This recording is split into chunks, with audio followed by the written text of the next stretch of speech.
우리 그리스도인들이 이제 반드시 추구해야 될 그런 문제 중에 하나를 이제 성경은 어떻게 이야기하는 거니까 에베소 4장 13절에 우리가 다 하나님의 아들과 아들을 믿는 것과 아는 일이 하나가 되어 온전한 사람을 이루어 그리스도의 장성한 분량이 충만한 데까지 이르려니.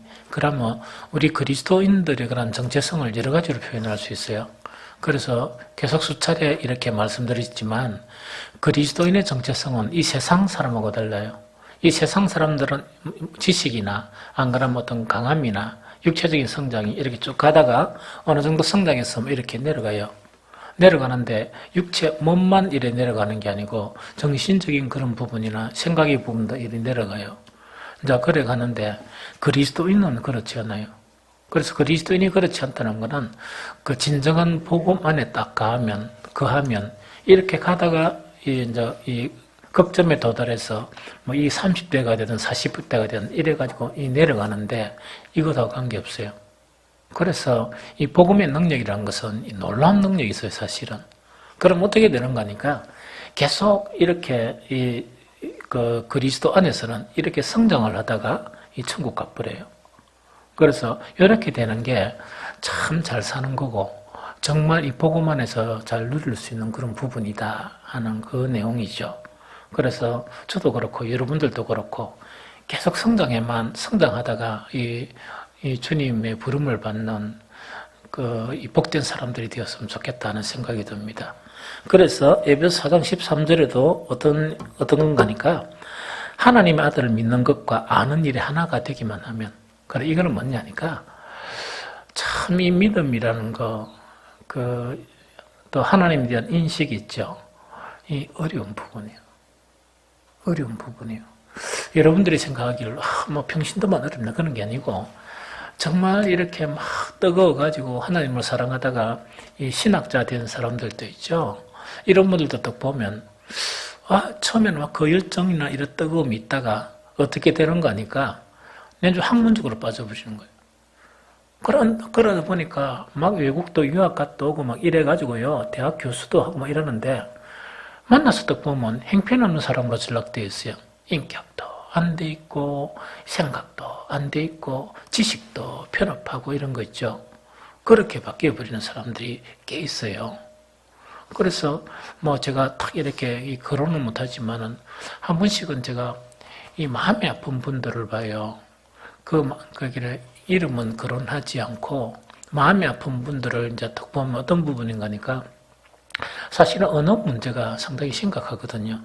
언어 문제가 심각한데 우리 복음의 학문에서 가장 좀 많이 이 자료가 있는 게 어디냐 독일이에요. 그래서 사실은 독일로 유학 가는 사람이 참 많거든요.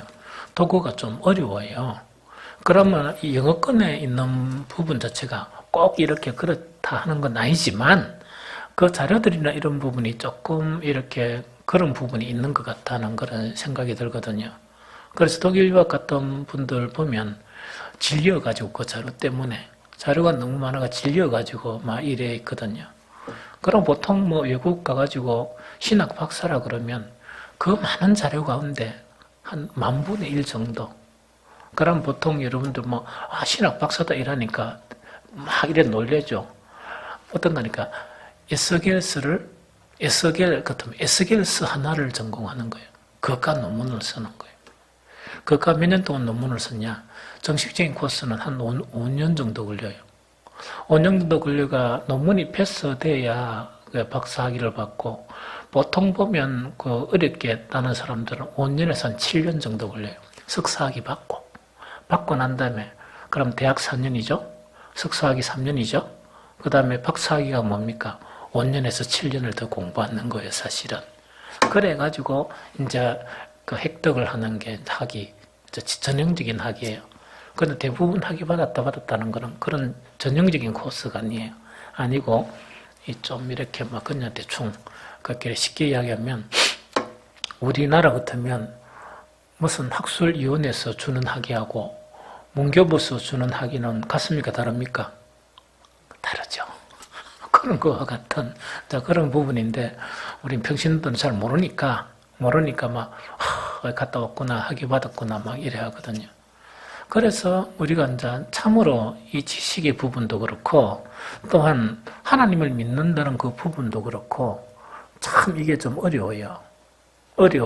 그래서 아까도 이야기했지만 제가 가장 안타까운 어떤 분은 뭐냐, 그 언어나 이런 부분을 이래 공부를 해가 이 박사학위를 받은 거예요. 그래서 그분에 대해서 뭘 했는가, 이 자료가 어떤 자료를 남겼는가 이걸 딱 봤거든요. 딱 보니까 지금 우리가 안타깝게 자료를 남겨야 될 부분이 너무 많거든요. 그런데 그 자료가 어떤 것을 남겼느냐, 쉽게 이야기하면 어떤 유명한 훌륭한 신학자가 있는데 그 사람이 훌륭하게 되기 전에 훌륭한 그런 신학자가 되기 위해서 자기 책을 이제 내야 될 거 아닙니까? 내려 그러면 계속 출판사에 뭡니까? 편지를 쓰겠죠? 그러다 서간문이라 그래요. 편지를 썼으면 그 편지를 쓴 그런 내용이 있죠. 내용을 묶어서 이만한 책을 하나 이제 번역을 해놓은 거예요. 그래서 제가 너무 실망을 했어요. 학자가 되기 전에 이 서간문 쓴 거 있죠. 편지 있죠, 편지. 그 편지 내용들을 편집한 내용이 있는데 그걸 번역을 해가지고 번역서를 냈었어요. 그러다 보니까 마음이 너무 아픈 거예요. 어떻게 아픈 거니까 그래 애국가가 공부를 하고 있으면 진짜 우리가 가려운 것, 진짜 어떤 복음의 그런 진정성을 위해서 뭔가를 참 중요한 자료를 이렇게 번역을 했으면 언어를 그렇게 공부하지 않더라도 딴 그런 번역된 자료를 통해서 얼마나 유익을 얻겠습니까? 그래서 그 책이 잘 팔렸겠습니까? 안 팔렸겠습니까? 그래서 제가 샀어요, 한 권. 사가지고 한 페이지 읽다가 놔둬놓고 한 몇 년은 그래도 가 있다가 어쩌란 건 잘 모르겠어요.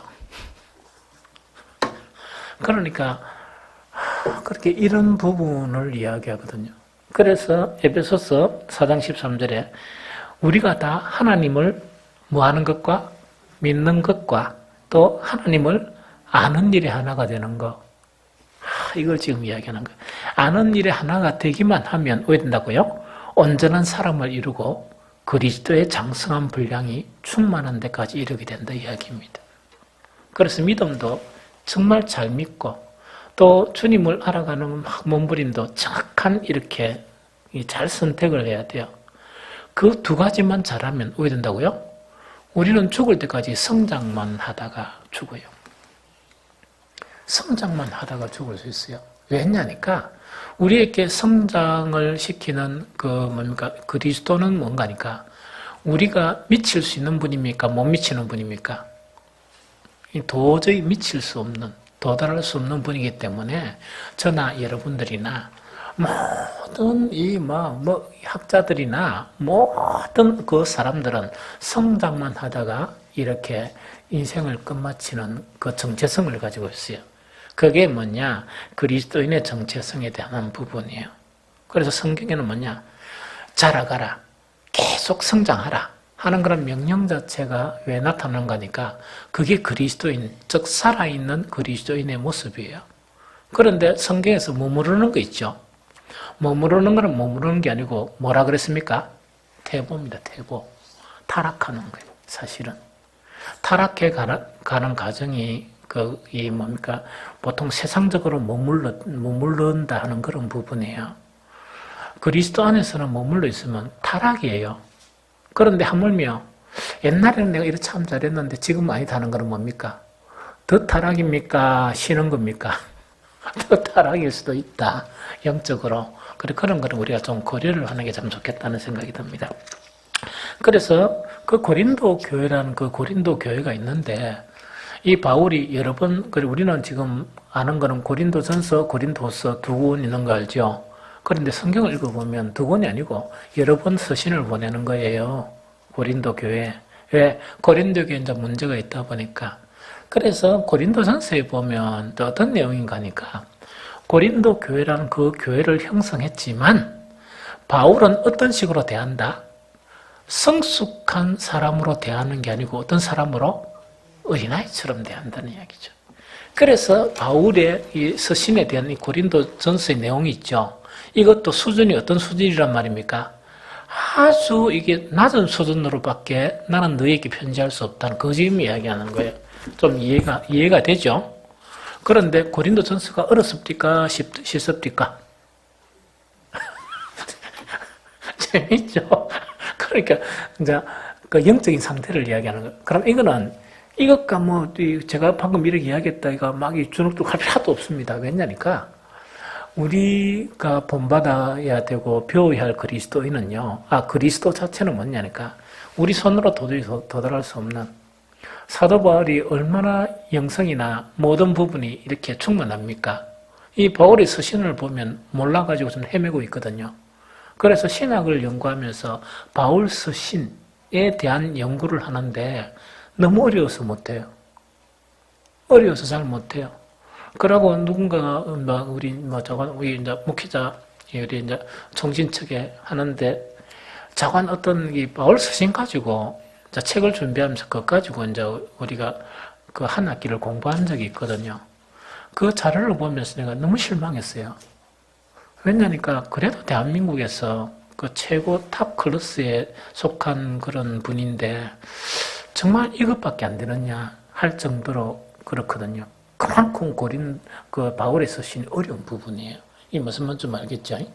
그래, 이제 그런 자인데, 이 고린도 전서를 쓰면서 뭐냐? 내가 이런 수준, 너희가 어린아이밖에 안 되니까 어린아이 수준으로밖에 나는 말할 수 없다. 옛날에도 그랬지만 지금도 뭡니까? 그런다 하는 그 이야기죠. 그래서 바울이 막 그 교회를 개척하면서 할 때도 어린아이를 대하듯이 했고, 교회가 형성되고 난 다음에 정말 그 뒤에, 그죠? 또한 이제 문제가 생기면서 편지를 쓸 때도 그때도 어린아이처럼 대했지만 지금도 여전히 뭐처럼 대한다? 어린아이처럼 대한다는 그거 지금 이야기하는 거예요. 그러면 오늘 고린도전서 3장 1절 3절을 통해서 왜 우리는 어린아이를 벗어야 하는가? 왜 우리는 어린아이를 벗어야 되는가? 그 이유를 분명히 알아야 되거든요. 제일 첫 번째로 뭐냐니까 왜 어린아이를 벗어야 되는가 하니까 어린아이를 벗지 못하면 교회는 성장이 됩니까? 성장 못 됩니까? 성장 안 돼요. 그래서 다시 이야기하면 교회 성장에 걸림이 된다는 이야기거든요. 그래서 이때 교회 성장이라는 것은 어떤 숫자를 이야기하는 게 아니고 교회에 관한 질적인 그런 성장 자체에 이제 걸림이 되는 것이 바로 뭐냐? 어린아이들이 많은 경우에는 더 이상 성장을 못한다는 그 이야기입니다. 그래서 에베소서 16절을 보니까 그에게서 온몸이 각 마디를 통하여 도움을 받음으로 연결되고 결합되어 각 지체의 분량대로 역사하여 그 몸을 자라게 하며 사랑 안에서 스스로 세우느니라. 이 말씀은 여러 가지 해석을 할 수 있어요. 왜냐하면 언어 그 자체가 좀 어렵다 보니까 그 번역서를 보면 이 뭡니까 전혀 다른 의미로 번역되고 막 이래 놨어요. 그러나 일단 우리가 읽는 개정에 보면 어떻게 하는 거니까 그에게란 건 그리스도죠. 그 그리스도라는 거는 우리 이 에베소서를 읽을 때는 어떤 관점을 읽으면 되는가? 교회를 생각하면 돼요. 교회를 생각하면 되는데 딴 거 생각하지 말고 어떤 관점에서 교회라? 사람의 몸을 교회로 표현해가지고 설명한 거예요. 에베소에 보면. 그래서 그에게서라는 것은 뭡니까?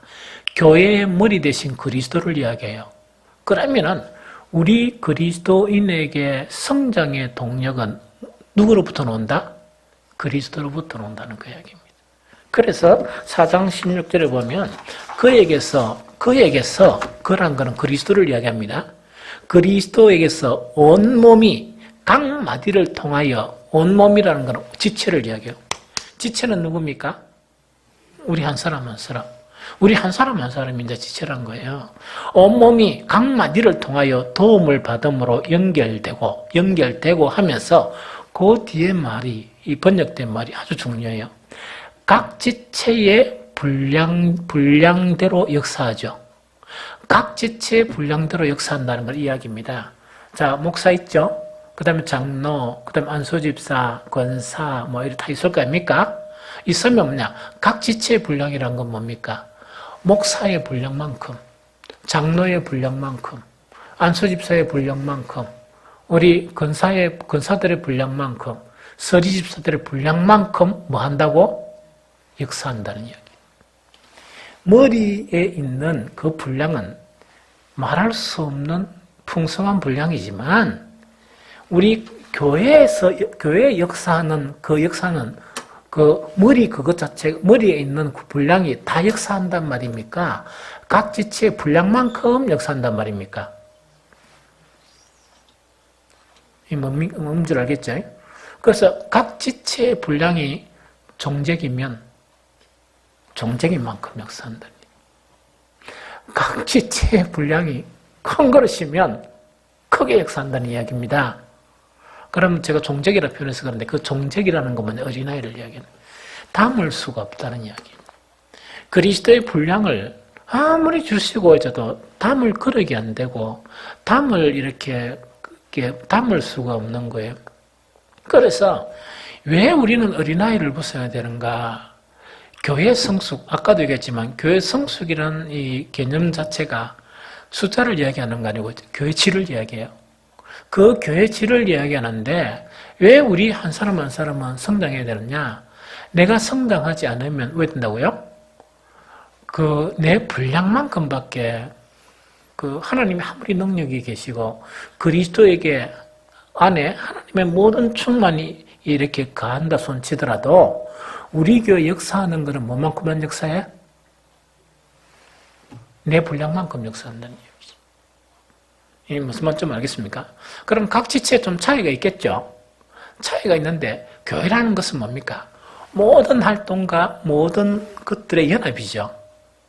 연합이다 보니까 이 교회 전체가 이렇게 성숙하려고 그러면 그래도 조금 차이는 이렇게 있더라도 다 분량이 커져야 되겠죠.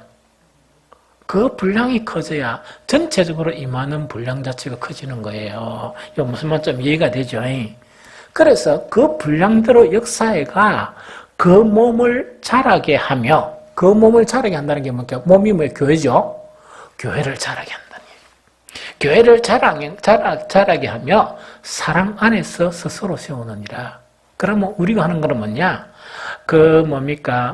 아까도 얘기했던 것처럼 믿는 것과 예수님을 믿는 것과 아는 일에 하나가 되는 그런 상황 가운데 우리 모두가 향해 있으면 우리가 각 지체는 성숙하게 되고 성숙한 분량만큼 교회가 이렇게 성숙하게 된다 하는 그거를 이야기해요. 그래서 고린도 교회에 대해서 책망하는 내용이 어떤 내용인가니까 내가 있었을 때도 어린아이들이었고 지금도 여전히 어린아이들이라서 내가 너희에게 말로 표현하는 것도 무엇밖에 표현할 수 없다? 어린아이를 대한 것처럼 할 수밖에 없다. 바울이 속 터지겠습니까? 안 터지겠습니까? 디비지겠죠. 속이 터져버리겠죠. 자, 그거 지금 이야기하는 거예요. 이게 좀 무슨 말 알겠죠? 자, 그거 지금 이야기하는 거예요. 그래서 왜 우리는 어린아이를 벗어나야 되는가? 우리의 분량만큼 하나님의 모든 것들이 역사예요. 역사란 건 현실로 나타난다는 이야기입니다. 이루어진다는 이야기거든요. 이게 무슨 말인지 알겠죠? 그래서 우리는 우리 어린아이를 벗어나야 된다 하는 그거 이야기하고 두 번째, 왜 우리는 어린아이를 벗어나야 되느냐? 똑같은 유사한 문제지만 조금 달라요. 이거는 뭐냐니까 교회는 대단한 곳이에요. 교회는 신비한 것이고 교회는 비밀인 것이고 교회는 상상할 수 없는 것이에요. 그런데 교회가 사람들에 의해서 딱 교회는 이렇고 저렇고 이렇게 정의를 딱 내릴 수가 있다 그러면 그거는 교회가 아주 수준 낮은 교회이기 때문에 그래요. 원래 주님의 몸된 교회는 이 세상 사람들에 의해서 왈가불가할 수 없습니다. 뿐만 아니고 소속된 그리스도인들이라도 경이로움으로 교회를 보게 되지 교회가 안 그러고 우리 빛과 소금기는 이렇고 저렇고 이렇게 저렇게가 딱 결론을 내릴 수 있는 교회는 그런 성격이 아니에요.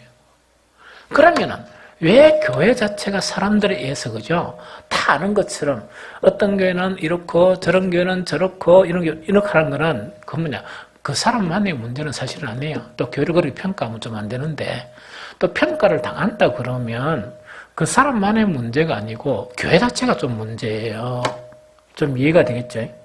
그럼 왜 되는 거니까 교회 자체는 어떤 성격을 이야기하고 있는가? 에베소서 1장 23절에 늘 하는 이야기처럼 교회는 무엇이니? 그의 몸이니 만물 안에서 만물을 충만하게 하신 이의 충만함이니라 이야기다. 그죠? 그럼 이 말씀 그 이야기하면 이야기입니다. 하나님 안에는 그 속성이 두 가지가 있죠. 하나는 공유 속성이 있고, 공유 속성이라는 것은 사람들이 이해하고 사람들이 누릴 수 있는 속성이 있고, 하나는 비공유 속성이 있어요. 아무리 기도하고 아무리 해도 누릴 수 없는 속성이 있어요. 이게 뭔가 전지전능한 그런 속성이에요. 비공유 속성은. 이게 무슨 말인지 알겠죠? 그런데 교회는 뭐냐? 하나님의 공유 속성인 그 공유 속성이 교회에 충만한다는 이야기거든. 무슨 말이겠죠? 충만한데 문제는 뭐냐? 교회가 그게 충만하려 그러면 이 충만은 어디로부터 나와요? 하나님인데 누구를 통해서? 머리이신 그리스도를 통해서 교회에 역사하는 거예요. 맞습니까? 그런데 이런 사람들이 전부 다 우리 교회는 좀 괜찮습니다. 사람들이 희한하단 말이야. 이 어린아이다 그러면 그 교회가 하나님의 충만 자체가 임하겠습니까? 안 그러면 설렁하겠습니까? 무슨 말인지 알겠죠? 옛날에 우리 선배들, 평신도 선배들을 이야기합니다. 평신도 선배들이 한때는 뭐냐, 영성이 대단한 이 목사님들을 쫓아다니는 그런 세대가 있었어요. 막 부흥회도 하고 이런 거 있다고, 그죠?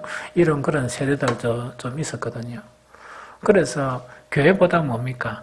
기도원이나 이런 곳에 갔는데 왜 갔느냐니까, 교회가 영적으로 그런 충만한 부분이 있었으면 안 갔을 건데, 거기 막 다니면서 무엇을 좀 경험하려고, 신비적인 은사라도 좀 경험하려고, 여러 가지 이제 우리가 충만이 있으면 한 일부분에 지나지 않는 그거라도 좀 경험하려고 막 이래 쫓아 다닌 적이 있어요. 그래서 옛날에 어떤 그 동영상을 또 봤는데, 내보고 누군가 그 한 가보래 신령하다고. 그래서 내가 동창을 잠깐 가보니까, 뭐 이렇게 기도원데 막 이래서 하고 있고, 뭐 하는 가 딱 보니까 예배를 드린가 뭐 춤추고 난리 났어요. 이러면 돌아다니고. 그래서 거기는 가기 싫었어요. 내가 그때나 교회에서 율동하는 것도 잘 안 하는데, 그거 가가지고, 내가 그 몸에 이 사람들 막 쫓아다니면서 있다가 막 이상한 짓을 하는 거예요. 그래서, 그리스도인들이 그 고고장에 잘 안 가봐가지고, 저기서 저렇게 춤추고 하는가 보다, 뭐 이런 생각이 있거든요. 그래 하면서 뭐냐, 그래 하면서 또 거의 전부가 아니고, 거기서 뭐 이상한 부분을 이렇게 체험하는가 봐요. 근데 내가 보기에는 뭐냐니까, 막 거기 뭐 신비하게 보이는 게 아니고 좀 재미없어 보였어요. 왜냐니까 우리가 경험해야 될 것이 다른 능력이 너무너무 많은데 교회가 그런 충만하체가 나타나니까 그거라도 조화가 다닐 수밖에 없구나 하는 그런 부분이거든요. 그래서 교회가 교회답지 못하면 그런 부분에 일정한 특정한 부분에 이상한 일이 벌어지다 보니까, 그러면 경건한 어느 집단들이 그걸 보면 경건하게 보이겠습니까? 우습게 보이겠습니까? 우습게 볼 수가 있거든요. 그러다 보니 이상한 거예요. 그래, 옛날에 뭐 종말, 시한부 종말론 우리나라 와서 그때 이자들은 하얀 이 치마 저고리 입고, 그 돈도 쬐게 줬을 건데, 저는 가는 거 보고, 그 단체복 하는데 저 돈도 꽤 들었겠다 하는 거 있죠. 그래가 날짜를 정해가지고, 그때 남자들의 복장이 뭐더라? 그 여성분들은 하얀 이 저고리하고 입었어요. 왜냐니까 이제 간닫고. 근데 여러분들 상식적으로 한번 생각해 보세요. 주님이 그 재림을 하시면 옷을 하얀 거 입고 검은 거 입었다고 데려가겠습니까? 옷은 하얀 거 입는데 속은 시커먼 그런 놈은 데려가겠습니까? 안 되겠습니까? 얼른 보더라도 이때 마인때 막 하얀 옷을 입으면 깨끗한 것처럼 이래 보이는가 봐요. 그런데 이제 물론 하얀 옷도 입고 속도 깨끗하면 별 문제가 없는데 제가 보니까 주중에서 뭐 그렇게 깨끗하겠나 옷만큼 깨끗하겠나 하는 그런 생각이 들어요. 그러니까 좀 이성을 가지고 이렇게 딱 보면 너무 우스운 짓거리를 하고 있는 거예요. 그러고 난 다음에 그날 밤에 막 난리가 났다 아닙니까? 난리가 나고 그걸 주장한 사람들은 다 어디 간 거 알죠? 다 그 챙기가 다 미국 다 갔다 아닙니까? 가고 이제 조정해지고 난 다음에 몇 년 전에 다시 왔어요. 한 사람 한 사람씩. 그 다시 그걸 차렸어요. 차렸는데 처음에 할 때만큼 홍도가 지금 없었어요. 여러분들 모르죠? 다시 왔었어요. 와가 이름 바꾸고 이래가 다시 차렸어요. 그분들이. 근데 다행히도 또 시끄럽겠네. 또 몇 년, 이제 2019년이거든 뭐 저건 있겠지만은, 그런데 이제 그때 한번 속고 난 사람들이 그때 안 오시니까 그 호응이 좀 적었어요. 그래서 뭐 그 사람들 어디 있는 건지 잘 모르겠지만 정말 이런 형태 자체가 나타나는 거예요. 그래서 우리에게는 뭐냐? 교회에서 꼭 나타나야 될 그 하나님의 충만이 있죠. 이걸 하나하나 경험하면 그런 사이비 집단들이나 이상한 집단들이 하는 걸 보면 뭡니까? 너무 추접고 너무 더럽고 너무 웃기는 짓거리로 보여요. 그런데 그런 거를 하나님의 충만들을 경험하지 못하다 보니까 이야 전부 다 통일되게 하얀 옷을 딱 입고 그죠? 질서정연하게 막 일하죠. 이러다 보니까 우리 또 보니까 전부 다 붉은 옷, 하얀 옷, 뭐 이상한 옷만 보다가 통일된 하얀 옷을 보면 그 솔깃합니까 안 합니까? 그렇게 되는 거예요 사실은. 이 좀 무슨 좀 이해가 됩니까? 그래서 사람 그런데 또 성경도 많이 안 읽고 막 이러다 보니까 기도도 뭐 대충 많이 하고 이러다 보니까 이제 그런데 빠져버리는 그 이런 일들이 나타나거든요. 그래서 참 그 교회의 영적인 풍성 이거는 허락이 된 거예요. 예수 그리스도의 십자가를 통해서 그 십자가를 갖추고 교회를 세웠는데 그 십자가를 갖추고 교회를 세웠다는 것은 그 중에서 가장 중요한 의미 중에 하나가 뭐냐? 사람이 누리지 못한 하나님의 충만을 누구를 통해서? 교회에 허락이 됐다는 이야기거든요. 허락이 되는데 문제는 뭡니까? 그릇이 아닌 거예요. 수용할 수 있는 그릇이 없는 거예요. 그래서 우리 한 사람 한 사람이 수용할 수 있는 그릇만큼 그런 영적인 부분, 하나님의 충만도 이렇게 역사하게 되는데 그게 이제 없어지는 그런 부분이다 하는 그 이야기예요. 이 무슨 말인지 좀 알겠죠? 그래서 정말 우리가 어린아이를 벗어야 되는 게 이것 때문에 벗어야 된다.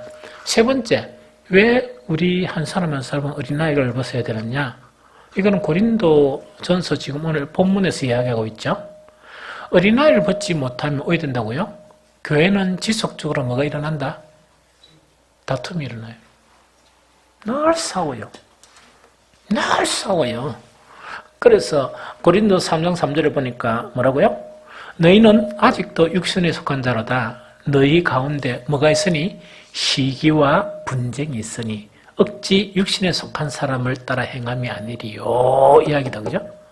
그래서 정말 한 사람 한 사람 자체가 이게 뭡니까? 성숙한 사람이 안 되면 늘 싸우다가 벌리다 봐요. 오늘날 이 땅에 있는 교회들이 계속 이런 문제가 되는 교회들이 많죠? 있죠? 그렇게 이 참 어린 그리스도인이 있으면 싸움만 하다가 이 문제가 끝나요. 우리 교회는 싸움이 있습니까? 없습니까? 김장로님. 없습니까? 그 이유가 뭘까요?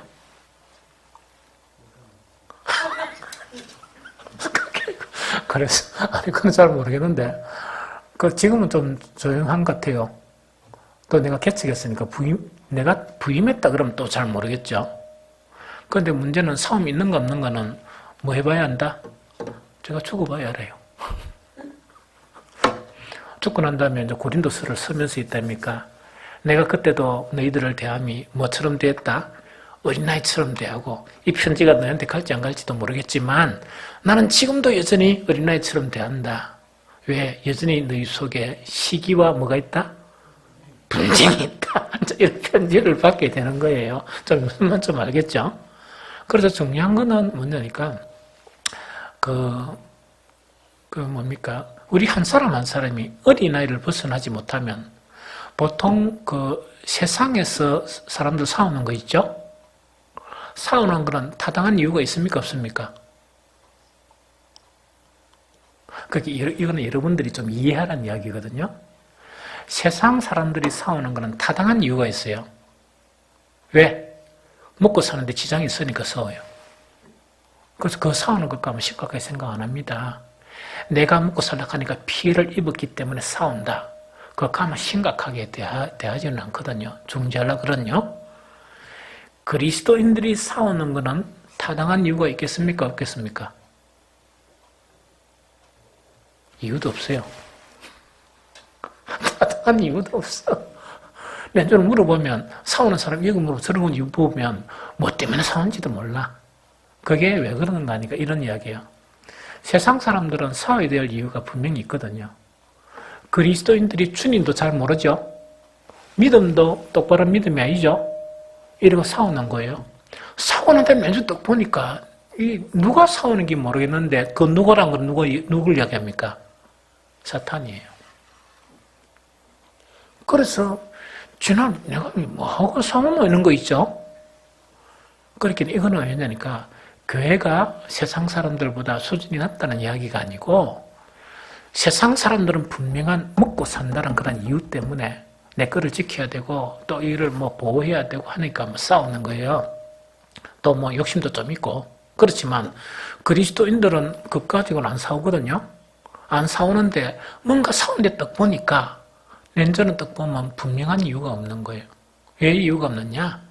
복음 안에 분명하게 내가 정립되어서 가고 있으면 싸울 일이 아니거든요.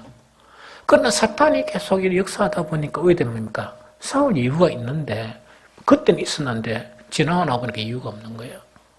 타당하지가 않는 거예요. 그래서 우리는 어떤 부분인가? 계속 성숙하지 않으면 이런 문제가 생긴다. 첫 번째, 교회 성장에 걸림이 되고 두 번째, 교회에 역사해야 되고 있어야 될 예수 그리스도의 십자가를 통해서 허용이 된 문을 딱 열었는데 그 문을 열어서 이 조건만 맞으면 하나님께서 한정없이 거기에 채워줄 수 있는 그 부분이 뭐라고요? 미성숙, 어린아이의 부분이기 때문에 그걸 수용을 못하는 거예요. 그러니까 하나님의 충만이 이렇게 역사하지 못하는 거예요. 요즘 이해가 됩니까? 그거 지금 이야기하는 거예요. 그 다음에 세 번째 뭐냐? 교회는 지속적으로 성숙하지 못한 어린아이가 있으면 고린도 교회처럼 계속 싸우는 거예요. 계속 싸우는 거예요. 그래서 바울이 또 들어보니까 말도 안 되는 거 싸우는데 그거는 자기들은 그거 열심히 싸우는 거예요. 이 무슨 말인지 알겠죠? 그래서 이런 일들이 지속되는 것 때문에 우리는 영적인 어린아이의 상태에 머물러 있으면 안 된다 하는 그거를 이야기합니다. 그러면 그 어린아이란 우리 세상의 어린아이하고 그런하고는 우리가 알잖아요. 육신적으로. 그러면은 우리가 믿음 안에서 어린아이하고 장성한 사람은 어떤 것을 이야기하느냐 이걸 잘 알아야 돼요.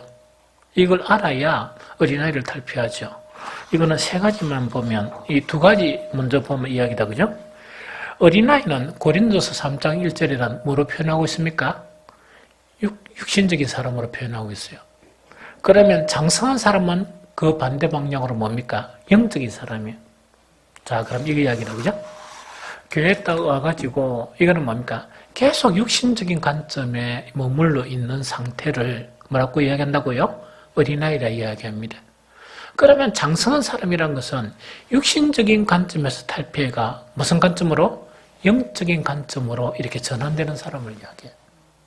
이 무슨 말이십니까? 그래서 성경을 얼마만큼 안다, 어떤만큼 논리적이다, 어떤만큼 똑똑하다 그런 거 아니에요. 아니고 육신적인 관점에서 뭐의 관점으로 바뀌는 거? 영적인 관점으로 바뀌는 거. 그래서 아무리 세상적으로 대단한 그런 사람이라도 영적인 관점 안에 머물러 있다면 그 사람은 바로 누구라? 어린아이들. 그러면 이제 각 교회마다 이런 부분에 실수하는 부분이 좀 있어요. 교회가 좀 커지면은 그런 문제가 없었어요. 교회가 좀 커지면 뭐 국회의원이나 혹은 뭐 어떤 정책을 실행한 그런 사람들도 와가 뭐합니까? 교회에서 주차하고 그 다음에 뭐예요? 뭐 이런 일들을 담당을 해요. 그 다음에 심지어 제가 그때 가보니까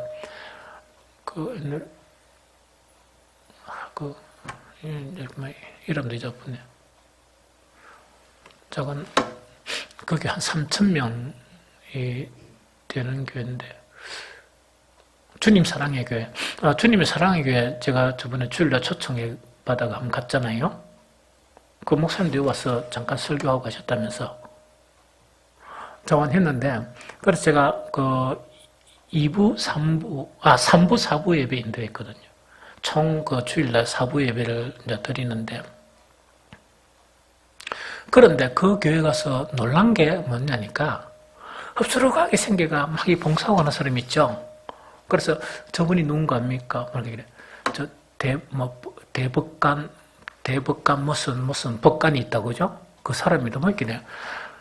보니까 진짜 아무것도 아닌 사람이 있죠. 추리하게. 그 다음에, 저분 누군가 아닙니까? 그래서, 누구 이라니까, 요새와 탁, 이런 무슨 사건 등장하는데, 거기 뭐, 부장판사 있죠? 그분이 저 사람입니다. 반 것 같기도 하고, 안 반 것 같기도 하고. 그러니까, 이런 사람들이 뭐냐니까, 가장 낮은 자세로 이렇게 일을 하는 거예요. 그게 교회의 근이에요. 그게 교회의 근이에요.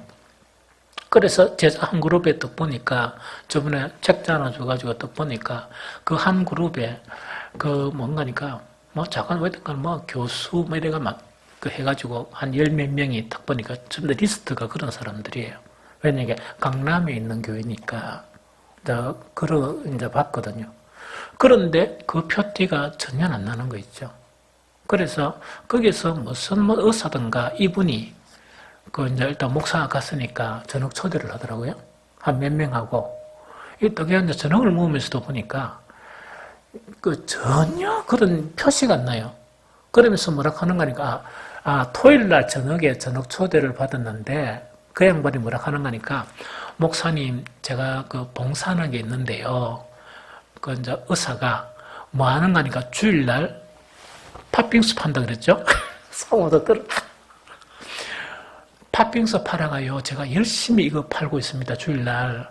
그래서 목사님 갖다 드릴게요. 공짜로. 그래서 팥빙수를 팔아가 이제 수익 남은 거를 이제 선교를 하는가 봐요. 그런데 그 팥빙수 파는 담당 직원이 누구냐? 아주 유명한 의사예요. 이 무슨 말인지 좀 알겠죠? 그런데 그런 표시나 이런 게 하나도 안 나타나요. 그게 교회의 근이에요.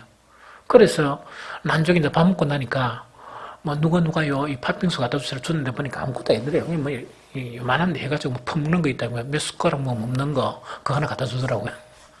그래서 이런 형태가 교회의 근이거든요.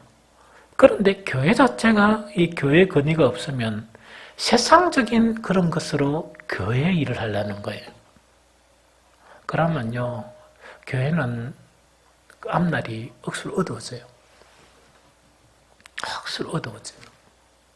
이게 무슨 말인지 좀 알겠습니까? 그래서 육신적인 그런 관점에 있는 것은 어린아이라 이야기해요. 그래서 우리가 모두 다가 육신적인 관점을 탈피해야 돼요. 그래서 육신적인 관점을 예수 그리스도와 함께 십자가에 계속 못 박아야 돼요. 그래서 영적인 관점으로 이렇게 행하는 그런 사람이 어른이다. 장성한 사람이라는 그거 이야기하고 두 번째 고린도후서 5장 15절에 보면 관점이 하나요. 하나는 뭐냐? 자기를 위한 거예요. 하나는 어린아이는 자기를 위한 거예요. 그런데 성숙한 사람은 누구를 위한 거라고요? 주를 위한 거예요. 이게 달라지는 거예요. 그래서 여러분들 홈식 이렇게 교회에 막 이렇게 지도자들이 싸우는 거 있죠? 싸우는 걸 딱 보면 아주 간단한 문제예요. 어떤 간단한 문제인가니까 가만히 보면 교회도 자기를 위한 거고 복음도 자기를 위한 거고 자기를 내세우는 거다. 그런데 이런 관점이 있으면 계속 분쟁도 나타나고 은혜스럽지 못하고 여러 가지 이런 이 문제가 발생해요. 왜냐? 어린아이들이 있으니까. 어린아이니까 그래요. 얼라한테 뭘 맡기겠습니까? 여러분들 얼라한테 잘 정리된 집을 갖다가 탁 맡기고 가면 이거는 2시간만 집을 비워오면 뭐가 됩니까? 빌랑 고양이 한 마리 키우는 거 똑같아. 엉망진창 만드는 거예요, 집을. 그와 마찬가지거든요. 그래서 자기를 위하는 이것이 바로 어린아이를 이야기해요, 교회에서는. 그런데 자기를 위하는 것 자체가 무너지면서 누구를 위하는 거? 주를 위하는 거. 여러분들 이거 이론은 쉽지만 실제 하기가 힘들어요. 여러 가지 영역에서 무너져야 될 부분이 많아요, 사실은. 이게 무슨 말이겠죠? 그래서 어떤 한편으로는 한 가지만 이야기하면 교회 일을 하면서 자존심이 상한다는 거 있죠? 그건 세상에서 하는 자존심 상하는 거 맞아요. 교회에서 자존심 상한다는 거는 뭐냐? 자기를 부인하지 못해서 그래요. 교회 일을 하는데 무슨 자존심이 상하면 됩니까? 그러니까 교회 일을 하면서 내가 창피를 당했다 이런 거 있죠? 그것도 가만히 살펴보면 뭐냐니까 자기가 살아있어 그래요. 주를 위한 것 같으면 내가 뭡니까? 뭐 좀 이런 피해를 받든지 혹은 내가 뭡니까? 내한테 좀 그게가 좀 더러운 오물을 내가 이렇게 끼얹음을 받든지 그건 무슨 상관이에요? 주님만이 보호되면 되지. 그 이야기예요. 또 교회 일을 이야기하면서 섭섭하다는 그런 이야기 있죠. 그거 전부 다 따지보면 자기를 위한 거거든요. 그렇죠? 왜냐하면 주님만 되어가면 되지 하는 부분이다. 그죠? 또 교회 일을 하면서 이거는 반드시 내가는 없어요. 누구이든 관계없어요. 주님의 일만 이루어지면 아무 관계가 없는 거예요. 그래서 이런 영역을 따지려고 그러면 여러 수백 가지의 그런 경우의 수가 있지 않겠느냐 생각이 들어요. 그래서 어쨌든 간에 이거는 뭐냐? 그래서 어린아이에서 탈피한다는 거는 이야기예요. 자, 봅니다. 자기를 위하여 살지 않고 주를 위하여 산다는 이론을 아는 것은 어린아이예요. 어른은 어떻게 되느냐? 장성한 사람은 자기를 위해서 산다는 그런 영역이 수백 가지의 영역이 있으면 그걸 발견하고 하나씩 버려가는 거. 하나씩 회개하면서 버릴 줄 아는 그게 어른이 되는 거예요. 무슨 말인지 알겠죠? 그래서 안다는 것만으로 안 돼요. 안다는 것만으로, 이론적으로 안다는 것만 아니고 실제적인 경험을 통해서 이 성령께서 깨닫게 하시는 그런 것을 통해서 이것도 아직까지 여전히 내가 살아있구나 하면서 그걸 버려가면서 또 기도하고 막 일하는 거예요. 이게 무슨 말이겠죠? 그래서 그런 부분이 계속 있으면 기쁨이 돼요. 기쁨이 돼요. 이번 노예 우리 사모 따라가가지고 노예에서 일어나는 사건은 다 알겠지만 여러분들이 이야기는 할 수 없지만 어떤 부분에 보면 뭐냐 일 안 하는 사람이 일을 하다 보면 여러 가지 변수가 생기겠죠. 이 변수가 이제 생기는 그런 과정 속에서 이렇게 여러 가지가 되는데 여러 가지 어떤 일도 있을 수가 있는데 성숙이라는 건 뭐냐 그런 것이 관계가 없는 거예요. 없으면서 계속 평안을 유지할 수 있고 감사가 되고 기쁨을 유지할 수 있는 것이 어른이 되어간다는 과정입니다. 이게 무슨 말인지 좀 알겠죠? 그래서 실질적으로 이런 이야기하고 그 다음에 또 세부적인 영역을 이야기하면 늘 하는 이야기처럼 고린도서 13장 11절이죠. 뭐가 변화되어야 된다? 계속 깨달음의 변화가 되어야 돼요. 이거 참 어렵습니다. 계속 깨닫는 것이 변화해야 되고 하나는 생각하는 것이 바뀌어야 돼요. 깨달음의 변화와 생각하는 것이 바뀌다 보니까 말이 바뀌겠습니까? 안 바뀌겠습니까? 바뀌어요. 이 무슨 말인지 알겠죠? 그래서 이렇게 계속하면서 우리는 장성한 사람이 되어서 간다 하는 것이 성경적인 방법에서 어린아이와 장성한 사람의 그런 모양을 이야기합니다. 마지막 세 번째로 딱 요거는 세부적인 두 가지밖에 없어요. 무엇이 우리를 성장시키는가? 무엇이 우리를 성장시킵니까? 우리끼리인데 이야기해도 되는 거예요. 뭐라고요? 무엇이 우리를 성장시킵니까? 말씀 맞아요. 말씀 맞는데 그걸 갖다가 말씀은 한 그 실제적인 부분이고 원론적인 부분을 이야기하면 무엇이 우리를 성장시키는가? 주님과 동행이에요. 매일매일의 삶을 통해서 주님과 동행하는 거예요. 그래서 이제 바울은 이걸 어떻게 표현했는가 이를 이야기한다, 그죠? 내가 예수 그리스도를 뭐 하는 것처럼? 본받는 것처럼 이야기죠. 본받는 것처럼이란 원어적인 해석의 하나 부분이 어떻냐? 내가 그리스도를 흉내내는 것처럼. 이거예요. 그런데 저는 그 번역이 너무 좋아요. 본받는다는 말 말고 내가 그리스도를 흉내낸다는 이야기입니다. 그럼 뭐냐? 내 생각은 이랬는데 영적인 주님과 교제를 하다 보니까 주님의 생각이 다르거든요. 다시 그는 생각 안 하는 거예요. 내 깨달음이 형편없었는데 이 주님과 교제를 통해서 보니까 동행을 통해서 그 깨달음이 뭡니까? 내 저속한 깨달음을 발견하는 거예요. 그러니까 주님의 깨달음을 흉내내는 거예요. 이렇게. 이해되죠? 또 주님이 말씀하신 것처럼 이렇게 흉내내는 거예요. 그런 것처럼 너희도 나를 많은 자가 되라? 뻔뻔한 자가 되라. 그거 지금 이야기야. 그럼 쉽게 이야기하면 뭐냐? 그걸 갖다가 막 대단하게 다 배운 것처럼 일하지 말고 뭐부터 하라? 흉내부터 내라. 흉내. 그래서 이 그리스도의 연합이 뭡니까? 우리를 성장하게 해요. 하는데 그리스도의 연합을 세 가지 실천적인 방법을 이야기할 때 하나가 뭡니까? 말씀이에요. 말씀. 하나가 뭐죠? 기도. 말씀과 기도였는데 가장 핵심적인 내용 한 가지가 뭡니까? 순종이에요. 다시 이야기할게요.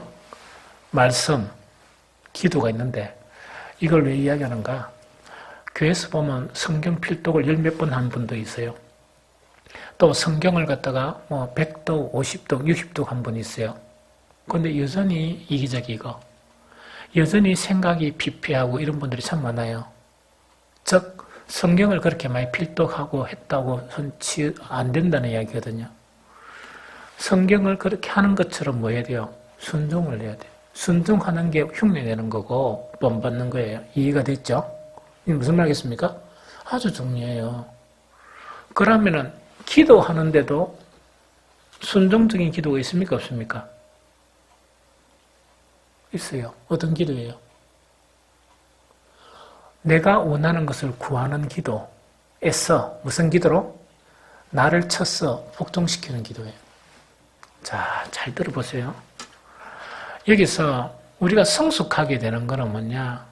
하나님이여, 내가 요 문제가 있으니까 이 문제를 해결해 주십시오 하면 주님이 그 문제 해결해 주셨어요. 그러면 감사와 믿음은 더 생기겠죠?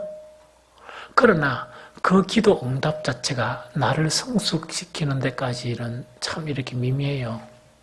그래서 기도 응답 많이 받고 혹은 그 어떤 이 능력을 많이 받은 사람들 중에서 교만한 사람들이 많아요. 왜 교만한 사람들이 많으냐? 이거는 뭐가 안 됐냐? 성숙이 안 되고 그런 능력을 받았는데 또 그런 응답을 많이 받았는데 그 사람의 수준이 뭐라고요? 올라가서 그래요. 영적으로 올라가서 그래요. 그러면 기도 자체가 구하는 기도 해야 돼요. 안 하면 바보죠. 내가 필요한데 그 구하는 기도 안 하면 바보 아닙니까? 그러면 구하는 거를 받아야 되겠습니까? 못 받아야 되겠습니까? 구했으면 받아야지. 그게 믿음 생활 잘하는 거예요. 내가 원하는 걸 구했으면 받아야지, 당연히. 그래서 성경을 통해서 어떻게 하면 받는가 그걸 생각하면서 막 그렇게 받도록 해야죠. 아들이 무슨 부잣집 아들이 10명 있는데 하나는 뭡니까? 10번 요구해가 한 가지를 얻어요. 어떤 하나는 뭡니까? 20가지를 요구했는데 20가지 다 얻어요. 어느 놈이 잘하는 겁니까? 20가지. 우리 명수 권사는 다 주죠. 그래서 어쨌든 간에 그거라. 그래서 내가 예언이 기억하려는 건 모르겠다. 찬욱이한테도 어릴 때는 너희 편만 들었지만 너가 탁 나아가고 난 다음에 뭐라 했나? 엄마 아버지를 설득하는 것도 너가 해야 될 일이다. 얻을 수 있도록 설득을 해라. 왜? 너가 아버지 너가 엄마 좋은 사람이니까. 그런데 세상에 나가면 너가 뭘 하려고 그러면 사람을 설득할 줄 알아야지. 크면 기억나나? 안 나오구나. 저 참 이런 부분이거든요. 기도했으면 구할 거는 얻어야죠. 얻어야 그 뭡니까 행복한 사람이고 그 신앙생활 잘하는 사람이지. 문제는요. 우리가 성숙해가는 기도는 그것만으로 안 돼요. 뭐로 되느냐? 뇌를 쳐서 복종시키는 기도가 돼야 돼요. 그게 뭐냐? 내 뜻대로 마옵시고 주님의 뜻이 이루어지이다. 아주 핵심적인 그 기도를 모든 영역에서 배워가야 돼요. 이해가 되죠? 그러면 그 내 뜻대로 마옵시고 주님의 뜻이 이루어지이다 하는 기도의 제목들은 어디에서 나옵니까? 어디에서 나와요? 성경에서 나오지. 성경에 또 보니까 주님하고 내 생각이 다르고 여러 가지 다른 게 많죠. 그러다 보니 내가 이걸 풀이면서 거기에 복종시키는 거라. 이 무슨 말 알겠죠? 그래서 말씀을 가지고 막 이렇게 기도하는 그런 경우가 참 많아요. 이해가 되죠? 안 그러면 기준 자체가 모호해져요. 모호해지기 때문에 아주 위험해요. 그래서 기도와 말씀은 뗄래야 뗄 수 없는 밀접한 관계성이 있는 것이 기도 말씀의 관계예요. 이 무슨 말인지 알겠죠? 그래서 자관 그리스도의 연합을 통해서 가능한데 방법론은 뭡니까? 말씀과 기도와 절대로 부르지 말아야 될 순종이에요. 말씀의 순종도 맞고 그 다음에 기도하면서 순종하는 기도 이것이 우리를 성숙하게 하는데 가장 중요한 부분이다. 그 다음에 두 번째 무엇이 우리를 성장시킵니까?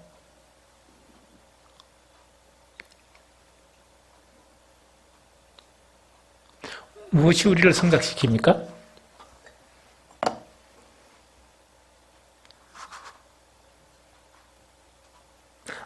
두 번째, 하나는 그리스도와 연합을 하고 또 하나는 뭡니까?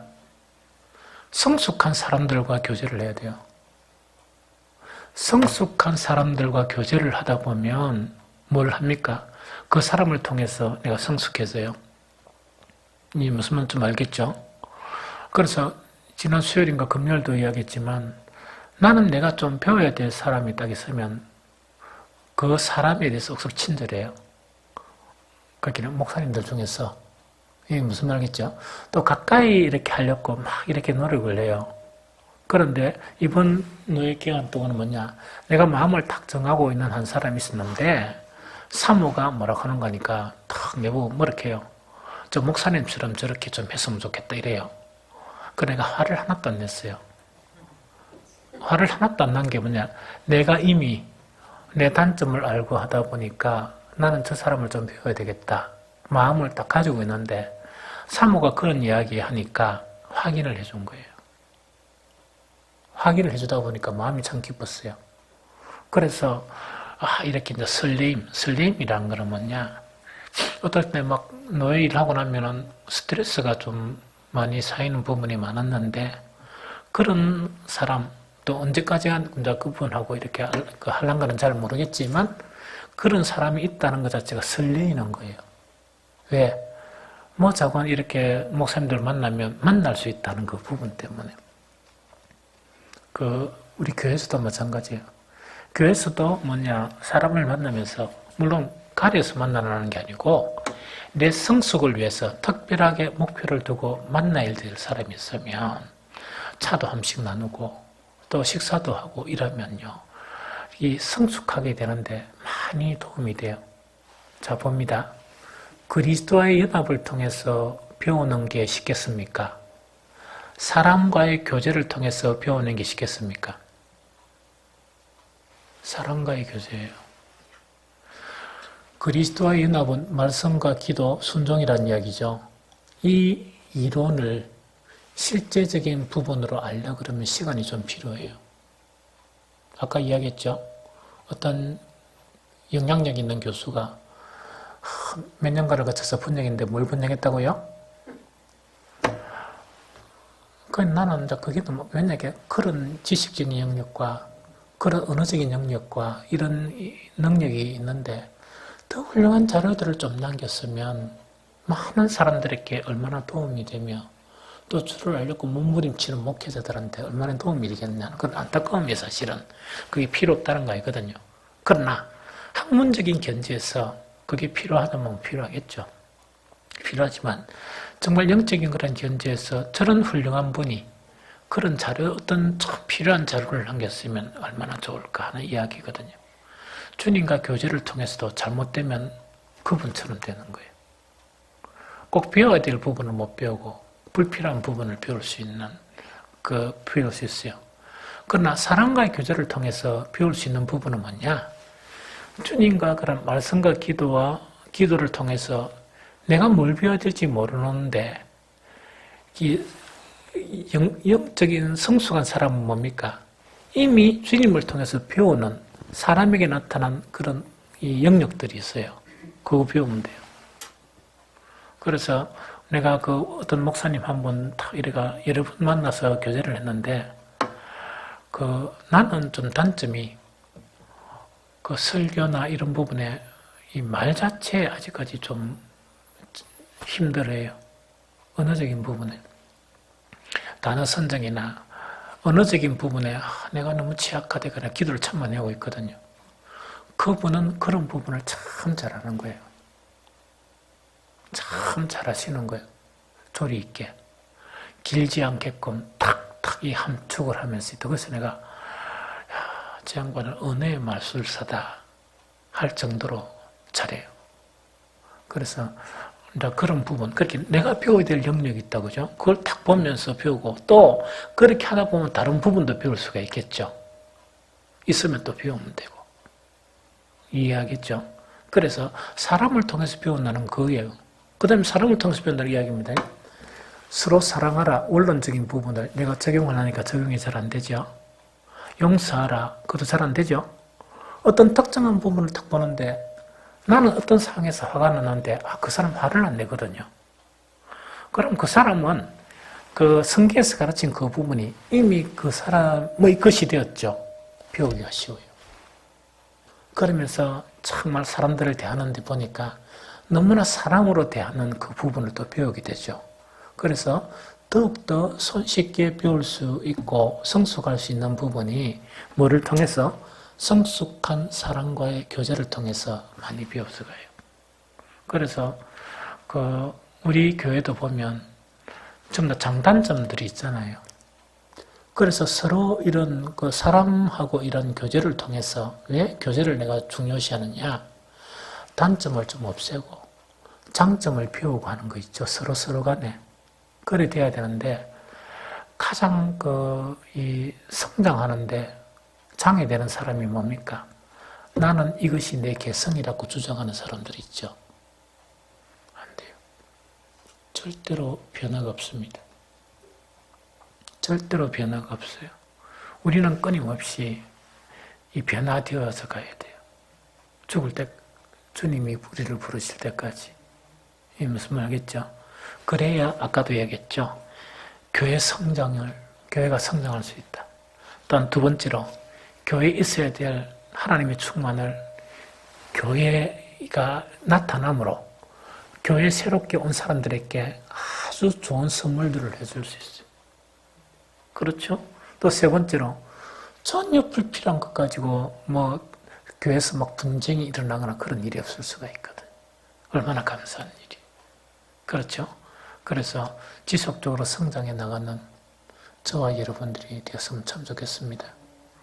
제가 우리 할머니들한테 어떤 기대를 가지느냐, 저번에 얼핏 이야기했죠. 여러분이 듣고 웃었을지 모르겠지만 저는 그 할머니들 제자 훈련을 했으면 좋겠다. 지금은 아닐지라도. 왜냐니까 그분들이 참 좋은 부분이 뭐냐, 산전수전 다 겪었어요. 그 다음에 욕심을 다 저버리겠습니까? 안 저버리겠습니까?